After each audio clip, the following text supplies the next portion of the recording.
I've had several of you reach out to me asking about how to be married to a narcissistic husband. And so in this video, I'm going to describe to you 3 ways in how you can keep your peace and hold together your sanity while being married to a husband who you feel is a narcissist. Let's first talk about how there are 2 different types of narcissists. So there is a narcissistic person and then there is a covert narcissist. You might be married to one of these, and let's kind of go over the signs and the characteristics for each one. So a person who is a narcissist, first of all, is somebody who just has an overly hyped up perspective of themselves.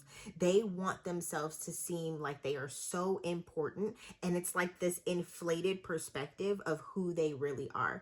They might lack empathy. They are hard to communicate with because they never want to understand the other person's perspective. Maybe your husband is somebody who doesn't know how to understand your feelings. Also, he might have an excessive need to impress other people or feel important. He always wants to talk about what he's doing, what he has going on, and maybe he might diminish or belittle what other people have going on because it makes him feel even better about himself. He doesn't even want to consider the fact that other people have good qualities about them. Maybe for him, it's just, no, mine is the best. My ideas are the best. The way that I think is right. The way that I do things is the better way, and nobody else seems to be able to bring any quality. You might feel like he does that to you. He has a strong need of needing to be admired, and he wants to be served. He doesn't serve you as much as he should. He may not serve you at all, which is what he should be doing. As your husband, he should be leading you and serving you, but instead he wants you to always constantly serve him, always admire him, always put him up, always want you to lift him up. And you feel emptied because he doesn't pour into you. He might also be envious of other people, but maybe he might not say it. Or he might think that somebody is always envying him. These are signs of narcissists that are obvious to point out. But then you have the covert narcissist, where he still is somebody who has this inflated sense of importance, of self-importance. However, he might hide it. He might hide it behind being shy or being falsely humble. He might even hide it behind Christianity. He wants to appear as though he is very godly, very holy, and very kind and gentle, but really he's very demeaning, and he doesn't ever want to be wrong. And if he is wrong, he's not going to explain it, or he's not going to admit that easily. He's going to always point it to the other person. He's going to find fault in the other person. He might even find fault in you, and never is willing to apologize. Yet nobody would know this about him because he doesn't seem to be a narcissist, but you know behind closed doors that he is this way. He may even have very passive aggressive behavior. He may be very defensive and struggle with building emotional bonds and emotional connections. Maybe he has patterns of being indirectly negative all the time, and he always wants to openly address what you're doing wrong, but never admits where he could improve himself. He might also be extremely sensitive to criticism. So he can be offensive. He can tell you what to change and what to do, but then when it comes to taking advice, he'll twist it, and he has the inability to take accountability. Another thing that you might find that he does is he manipulates. He has a way of using kind gestures to get what he wants in untruthful and deceptive ways, and he can only be around people who make him feel important or people who he thinks are important.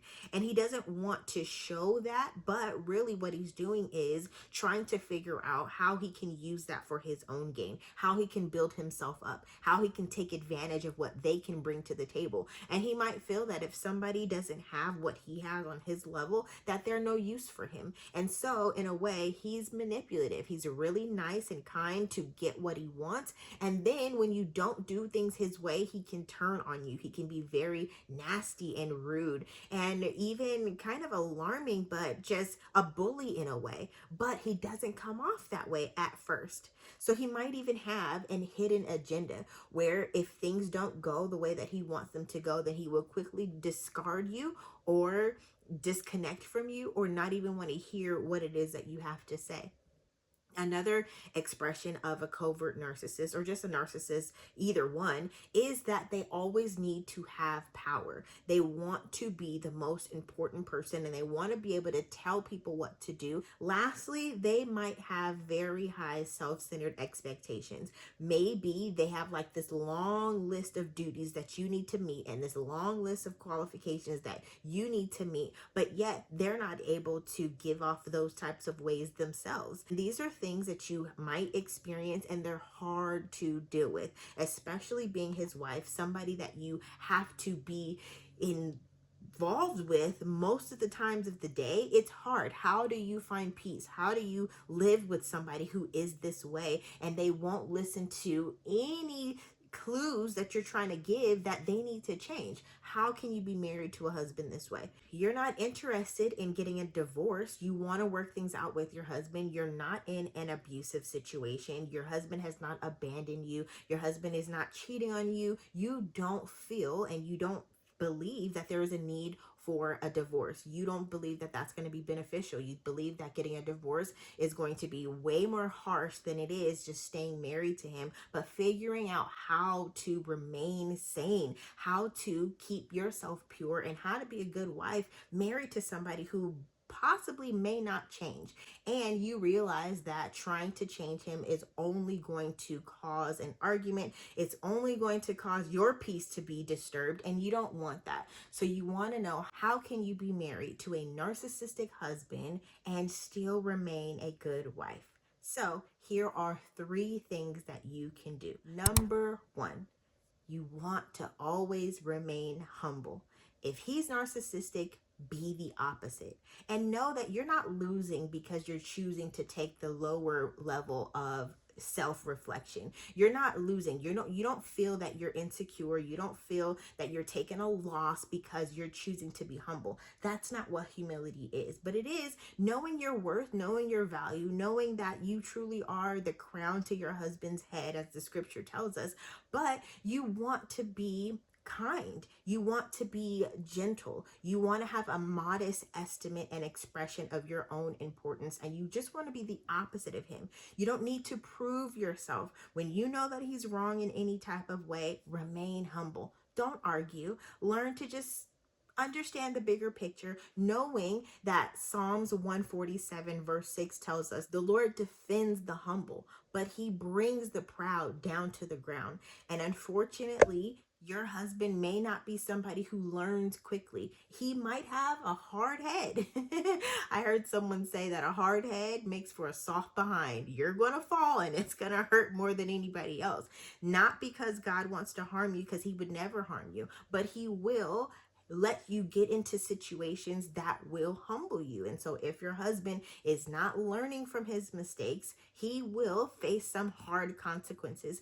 And it might take some time because he is a narcissist. So he's not going to admit that he's done wrong, but God will handle him. For you, you have to be mindful of yourself, mindful in being kind, not wanting to be forceful or want to get the last word or wanting to prove him wrong. There's no need for that. Remain humble. God is going to defend you, and God is going to show your husband the right way of how he needs to change. However God chooses, you have to remove your hands off and let God be God. God will defend you. You just remain humble. So if your husband is in an uproar and maybe he is being arrogant or prideful, he's not listening to you, and you know that he's wrong, you know that his point is not right, you know what he did was not correct, but he's not going to hear that. So maybe you can practice saying things like, God will make things right.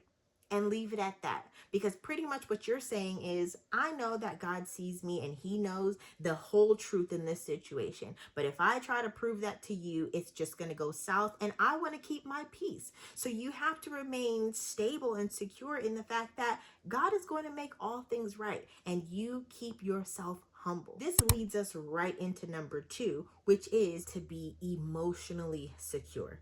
Being married to a narcissistic person can be so emotionally draining, but you have to find your foundation in God and remain emotionally secure. 4 ways of doing that is making sure that you are self-aware, which means you know your capacity, you know your strengths, you know your weaknesses, you know how much you can take, you know when it's time to just walk away. You have to be self-aware. Don't try to prove anything, and don't take on the thought that you are less because you don't want to engage in proving yourself. Once you have grown in self awareness, then you also want to have self management. You understand your feelings, you understand your perspectives and where you're coming from. You know that you bring value, you know what you can take and what you can't take, you know your strengths and your weaknesses. And from there, you're able to manage that. You're able to manage those emotions in walking away when things get heated, in not trying to get the last word, and not trying to be loud and proud, but instead having peace in the fact that God is going to make things right and you can take the humble approach. So have self management. The third thing in having that emotional stability and really emotional intelligence is you want to be socially aware. Understand where your husband is coming from. Because he's a narcissist doesn't mean that he's just this evil person. There are some good things about him too. And so you want to be socially aware. Be aware of his needs. Be aware when he is low in self-esteem, when he needs his wife to be on his side and to approve of him. And it's okay to want to be your husband's cheerleader. And so be socially aware of what is making him uncomfortable. What is something that will help him to kind of come down from this frustrated mentality or atmosphere that he might be in? How can you soothe that? How can you make sure that your home is a place that's trustworthy, that's secure, even for him, where he doesn't have to feel like he needs to be important, but that he is, and he doesn't have to prove that. So you're setting up an atmosphere that is making him feel secure, that he doesn't have to fight, that he doesn't have to defend, that he is loved and he is accepted just how he is.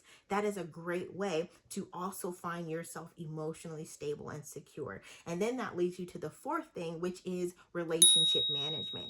In relationship management, you're able to manage the situation. Not that it's all on you. You're not responsible to make sure that everything is right. Your husband has a part to play too in making sure that the relationship is managed, but you can only focus on your end. And so growing and understanding relationship management, knowing when, you know what, we need to take a date night, or you know what, we need some time apart. Let me just let him be alone for a little while. That's a way of managing the relationship and keeping things pure and keeping things unified. Emotional stability and emotional strength comes with taking a moment to really think about how you feel and how to not let those feelings run your actions.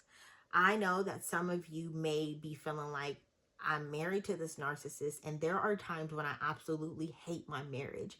And if that's something that you feel and you want help kind of going through that, I recently did an episode on the audio podcast, the Spice Wife podcast, which is titled, I Think I Hate My Marriage. Take some time this week to go to the audio podcast. It will be linked below, and just listen and see where you can grow and pull some tools from that episode so that you don't find yourself emotionally drained and now you're not good for anything. You find yourself having mental fog and you're always distracted. You're always down and you're sad, and you don't want that to be your life. You can't let that be your life. God doesn't want that to be your life. So take a listen to that episode this week so that you can find some edification and some encouragement on how to overcome that feeling of, oh, I hate being in this marriage. That's no way to live. You don't want to be in that position.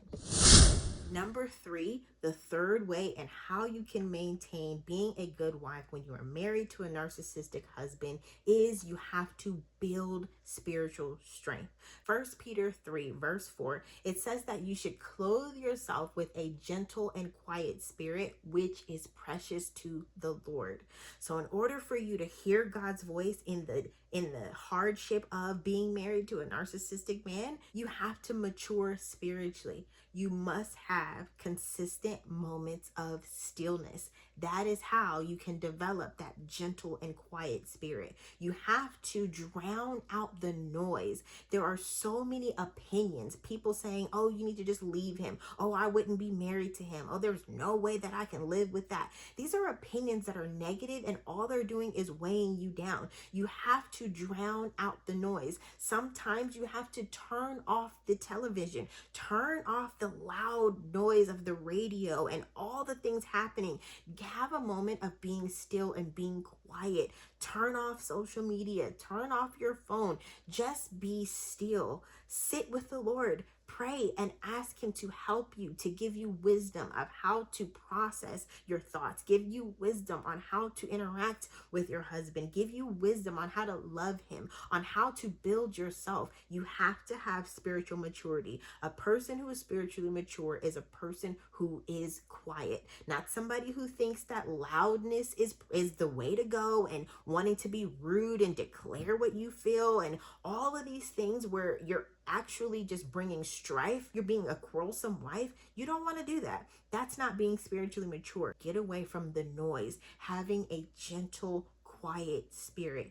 That is what's pleasing to God, and that is what will give you a foundation of strength to be able to be humble, to be able to love your husband no matter what, and to be kind and to be gentle and to be emotionally secure. These are the best ways to start so that you can truly be a good wife, even when you feel you're in such a hard marriage. If you find that you need help in going through the process, I have a mini course down below that will take you through the steps of how to be emotionally secure, how to be a wife that is spiritually secure, and how to not let your emotions run away with you into actions that you're ultimately going to regret. It's called The Process, how to overcome any problem in your marriage that you are facing, trusting the process. I'll walk you through that. But until then, if you feel that this video has helped you and has given you some tools that you know will help you move forward in being married to a narcissistic husband, be sure to share it, like, subscribe, and even give a comment below. How are you processing? Help another wife who might be going through this as well. And I will see you in the next